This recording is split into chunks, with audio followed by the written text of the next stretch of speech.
Are we live? We should have been. I don't know why it just closed Okay. out of that. And you know how to pin us. So basically all we changed was, we just kind of clarified, it says major modification to an approved site plan. We don't have a definition for what a major modification would be. So we just said, is it a modification to a major site plan? Then it's going to go through these steps. Is it a modification to a minor site plan? Then staff's going to approve it, just like staff did the first time. If it's a small change, like they're changing,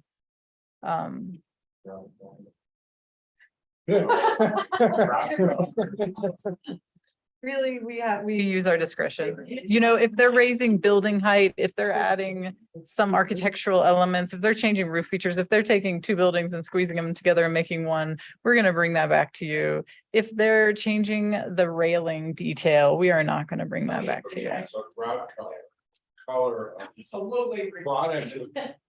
Color of. Exterior finished materials, if it's the whole building that's getting a new finish, we're gonna bring that back to you. If it's just a minor. Yeah. color, it's not. Okay. Oh, and then just one other question, survey within the last 6 months. Yes. I'm just wondering if there could be any unintended consequences with that, you know, if I want to start a project in June. You want me to get a survey, which we, you know, in the winter months, somebody could do a survey and survey if you break snow on the ground. So just. True. I would hope that they survey it in the summer, for sure. Right, but generally people are planning and they want to come in the spring or summer.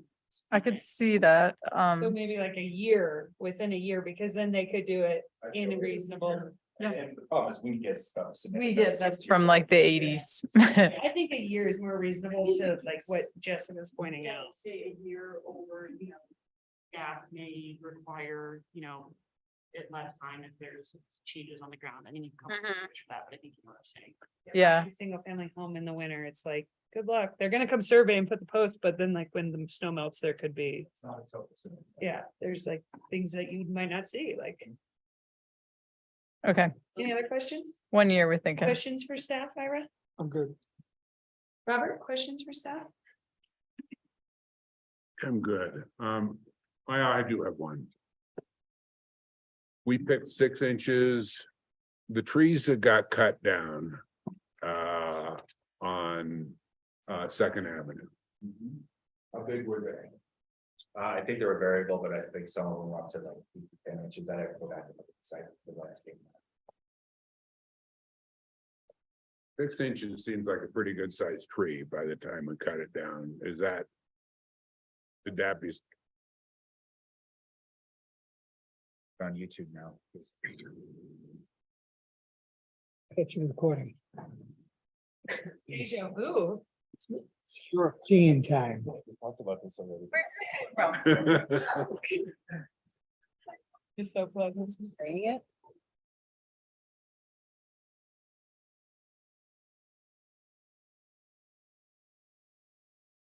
What's going on? The beauties of technology and. I have no idea, you guys. I thought I saw YouTube playing on one of the screens you pulled up. Go to Google. You're playing a recording is what it is. Can you be doing that, playing a recording? Maybe I'm gonna close out. I just closed that window. Okay. Who knows? Get back to that one. Sorry, guys. That's You don't need to hear my voice twice. Okay, sorry, Robert. So. I hate to see 5-inch trees. Oh, sorry, the trees. 6 inches is a 5-inch standard, trees or 4-inch trees cut down just because 6 they're not inches. included.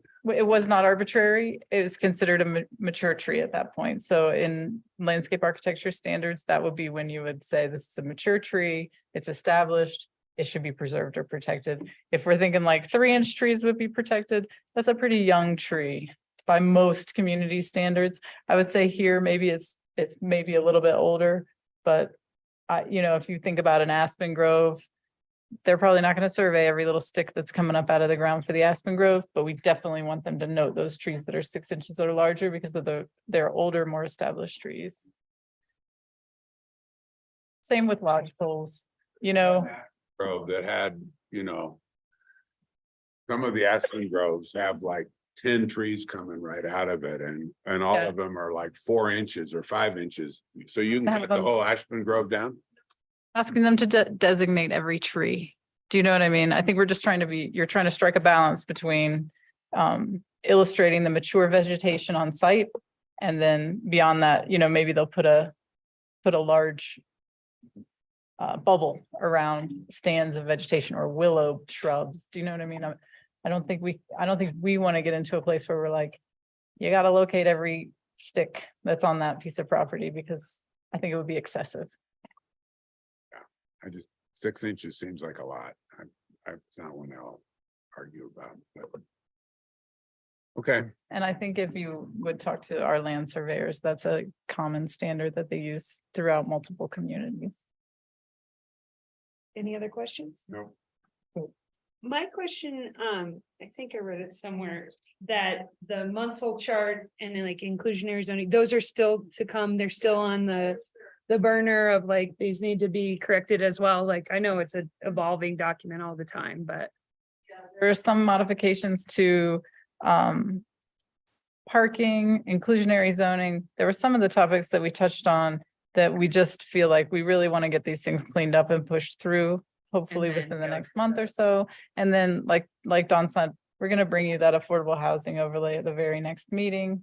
We're going to talk about that. And again, hopefully trying to push these things through, but we have to take them in manageable chunks. If we try to do it all, we're going to be standing here in June and we're not going to have adopted the changes. So we just want to break it up and bring it back to you guys in manageable chunks. I just want to make sure that color gets hammered out, you know, and we're grout talk. We need to talk about it a little bit more and we didn't really land on a good system Got it. That was So- my only question. for sure. And we're doing public comment on this? Yes. Okay. Yeah. At this time, I'll open up the floor to public comment on tonight's agenda item. There's nobody in the chamber, so if there's anybody online that wishes to make public comment on this agenda item, now is your time. Please state your name, address, keep your comments to 3 minutes. And either unmute yourself or raise your hand online if you wish to make public comment.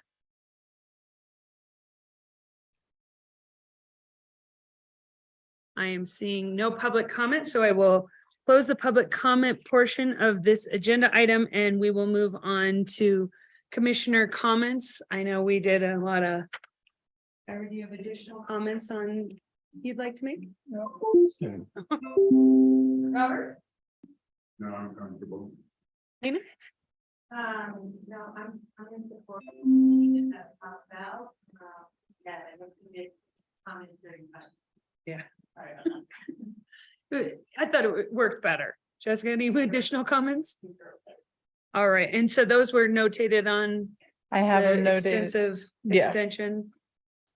Motion. I'd love a motion. And you're gonna have to fill in the blanks in the motion, but, I have it up. well, can you make the changes? I have the motion.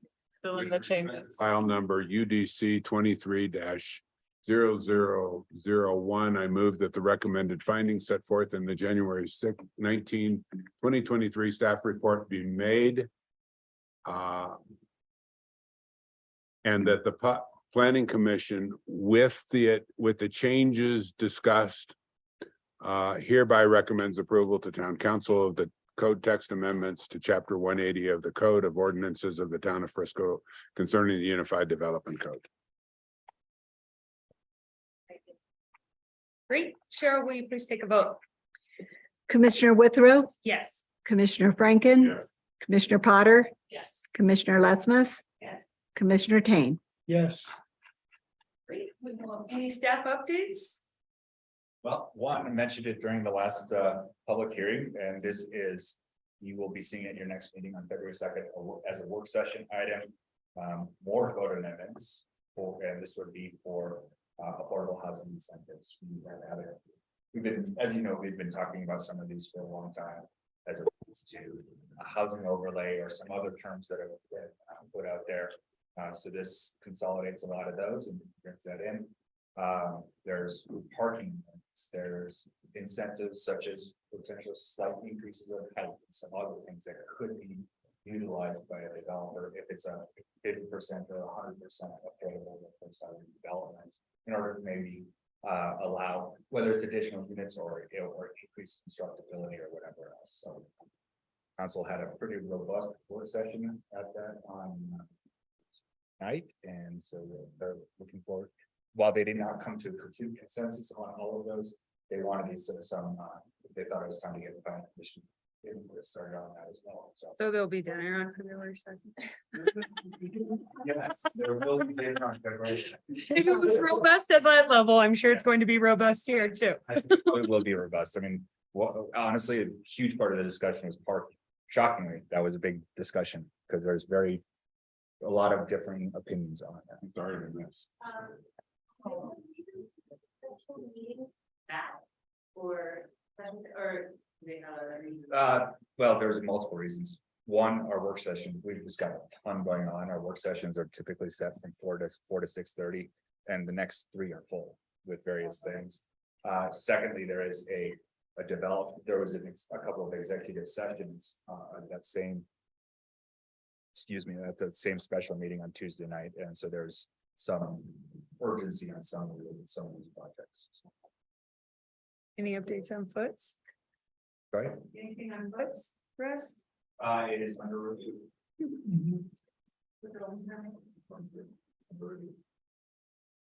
I observed construction fencing, Granite and Madison. Is that still town? Isn't it? I looked at a No, map. it's 5 units there that sold. 1.84. The only development application we've seen for that is a permit to move the house. But there's 5 units, right? I looked at that So don't like. density like thing map. And I think there's 5 units. Yeah. Also, you're saying allowed, but you haven't seen a project, right? I just saw that it traded hands off market and 1.8?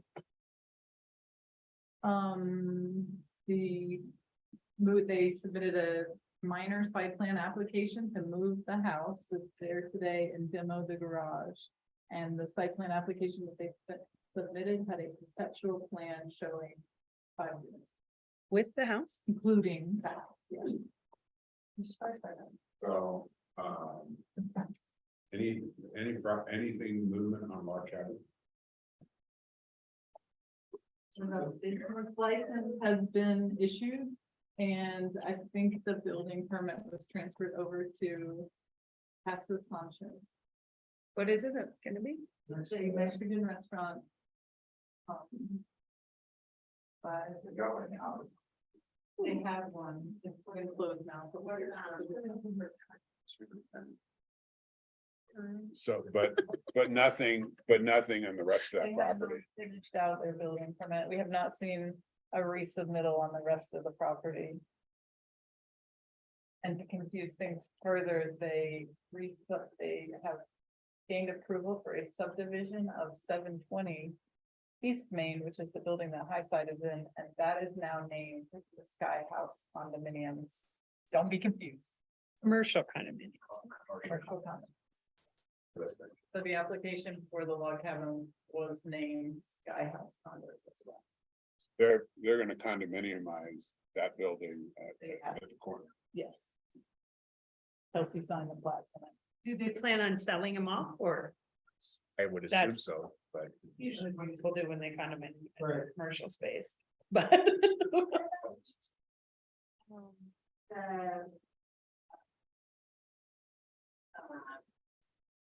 Hospital housing. Sure. Yeah. No. So what was that? That was approved in March of 2021 for site plan. Okay. So that another year. And I hate to go back to Foots. So they're taking that historic structure and they're planning to put it on the Feldman lot that they bought.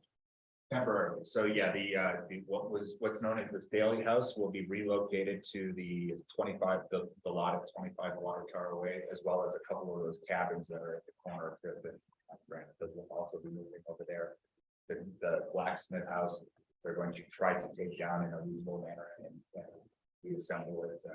Do they have to protect those buildings though, when they move them and make sure they store them correctly and not all of a sudden like, oh, it's dilapidated, we can't bring it back? There was a historic preservation covenant and that required a historic preservation plan on how they're going to move those buildings and maintain them in a reasonable condition so that they could be brought back and replaced. So that's the plan, temporary on the Feldman lot or Water Tower lot, and then come back to the newly Because they're developed. part of their approval. Right. Because they have a historic overlay, so like all those historic structures To be need. clear, the Foots Rest building, the white building, that is not Staley House and the other structures are. Oh, you mean they're all called the Staley House? The Staley House is the vertical log sided. Right. That one is moving and there's 3 cabins that are Other corner, on the corner. Those are also, the white Foots Rest building is not. that's firewood. No, that's staying right where it Oh, is. That one also. Yeah, Can't get rid of that. But the state has to lose their historic designation because they're being moved, oh, but it will be protected with the historic overlay that runs with the land now. And they got some variances because of that historic. all those buildings will ultimately still be there.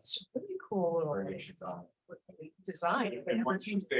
Yeah. This modern hotel, bowling alley, then like. The bowling alley's still These there. historic structures that aren't just thrown in the park, get to stay where they are. and- Get one conversation. Yeah. Thank you. Dallas, you were, did you finish what you were saying? Yeah. I'm sorry, Robert was. So, but once the Staley House goes back on the corner at what, Third or Fourth, Fifth. And the log cabin and the cabins come back somewhere on that property, then they're in a historic overlay too. That it goes into perpetuity. Correct. Yeah, they are, the covenant is on, the historic overlay is on the property. That allows some variation, obviously, the Foots Rest new hotel is not gonna be historic, but the overlay still applies to that property. What about the historic building? Any progress? Sounds like your mind, though. It's still there. Rotting. And no progress. There's continued discussions on what the best opportunity for that is, and I think staff has a number of different opinions on what that might be, but there has not been a formal decision on what will occur with that. And that was a gift, so there's nothing that you necessarily have to do with it, right? Like, there's no like ties to it, like, Right. you'd like to see it At the somewhere same better. time, but- we are stewards. I mean, Yeah. we're in the public trust and one of our public trusts is historic preservation. That is one of the things that we do. So I think especially at the staff level, and Rose from the museum would probably strongly second that as well. We do need to do something with that and we do want to do something. Like that. What's going on with the building, Nordic Center building? Is that happening? Or the day? By the day lodge. Yeah. Is that happening in the summer, like construction on that? The contract is coming before council next week. No, there's a work session on the website There's a work session on Flipside Labs next week. and contract would be February 14th. So they've enlisted the sort of like pre-construction services of a company called AD Miller. We've bid it out and then show council the final price, cost not to exceed, and then that discussion, I guess, is on. And then following that discussion, they would hopefully approve the contract. Okay. So hopefully breaking ground in the summer. Got it. All those spring, summer. Brandon Park work intending to break ground at this point on April 7th. Wonderful. Wow. Pending council approval of the contract. I know you put fancy names on them, and you're like, what are we talking about? Yeah, Yes, they got a lot. You see that? yeah, that's her, the grand. Building at the Peoria is called Slipside. I know it's county. But Park Hill, can we, Lake Hill? Lake Hill, I'm saying, Park Hill's then. I, I don't have any further updates on that. Last I heard, I read in Summit Daily that last summer that the county was looking to come up with a plan to double the number of units out there. I have not, and also look at, developing their own water and sewer supplies. I have not heard anything further. I had heard that at the 400 some odd units as they were going for, that they had finally reached agreement with water and sewer, with Frisco Water and Sewer. That was, There, Is that true? there was, again, I hadn't seen it, but I've heard that there was an agreement with Briscoe Sanitation District. I have not seen it, then that was at the 436 units that were in the Lakeville Master Plan. Frisco, town of Frisco and the county were discussing it at that 436 number. And then at some point, for some reason, the county decided to change directions and go to up to 1,000 units and then look at their own. Denial of water. No, definitely, Definitely not. definitely. Build what they are getting though, so we can start to meet this demand. Like, it seems silly to just not build something. and I worry greatly that we've learned our lesson with building to high density stuff. In Denver and everything else, and part of what makes Peak One such a great neighborhood is that it's got heavy density, but not insane density. When you start thinking of 1,000 units on that property with a water treatment center and a Steep sewer slope. treatment center, it's going to be really dense. I mean, the reality is it would end up to be less than 20 units an acre, which is frankly not dense at all. At 1,000 or 400? At 1,000, it'd be right around 20 units an acre. Oh. That's not that dense. But is it all buildable? Plan for It's overall density. Right. When you're looking at a parcel, so 20 units per acre is not that dense. Downtown Frisco, that's 16 units an acre. Most of these developers are central core zoning, 16 units an acre. Granite Park is 22 units on 6/10 of an acre, way more than 20 units an acre. So density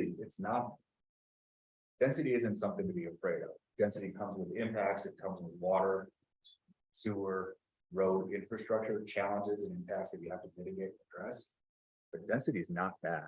Density can actually be a very good thing if it's done right. Yeah, I mean, I agree, density is not a four-letter word. But I mean, the point, the point that you think of is they were so close, 20 years, right? Isn't that how long Lake Hill's been going on? I started with the county in September of 2014. The act of Congress was July of 2014. Yeah, There's a lot of discussion. before that. I will say that we just, in this room, we haven't confirmed if there ever was an agreement with the president. Right. My understanding is that that was a huge hurdle. I don't work in the housing department, but I found it really interesting being in this room and hearing things about Lakeville and being in another room and hearing things about Lakeville. It is the most opposite understanding. So I just want, I don't know what's the truth between it all, but I hear both. So I just want to talk to this group for, hearing one thing and taking it as if it's true, because I'm sure it's somewhere. Somewhere in between, because I hear both, I'd love for the decision makers to sit around together, like, very odd, that's all. Here's something we know about. When will the roundabouts be beautified? There is in the 2023 town council budget to do some work. It's not the entire project, but some portion of it. And I think the intent is to start with the roundabouts in 2023 and then do the remainder of the meeting in 2024. I would encourage all of those roundabout designers to look at the snow tracks on the roundabouts in the winter. You don't see a semi making it around. I mean, they're cutting tangents every which way. Noted. Okay, just. I'll leave that to the good folks at CDOT. One topic that I knew about what, I thought when we met with council jointly, that they had said, can we do this again? Are we gonna do it again? Yeah, definitely. Honestly, during the discussion on Tuesday night, there was some discussion if we would do a joint meeting to talk about these affordable housing incentives. I think we didn't go that way yet. I think there. Council, when you do a work session like that, a joint work session on trying to review code or review a project or something like that, and you have different roles, planning commission has a role, planning commission, or town council has a role, there is a danger or a potential perception that the council is telling the planning commission what to do. So I think there is reason to maybe not have a joint work session on something like a code. Yeah, but I mean, I guess to me, if you know, we feel strongly about this preliminary knowledge thing, talk about it briefly at the last joint work session. And rather than us telling you and you having to relay the message or whatever, I don't know. It seems like we started the conversation, it's continuing, especially if there's hesitation. I strongly suspect and anticipate that there will be another joint planning commission town council work session meeting sometime after March. And the reason there is town council is currently working on strategic planning.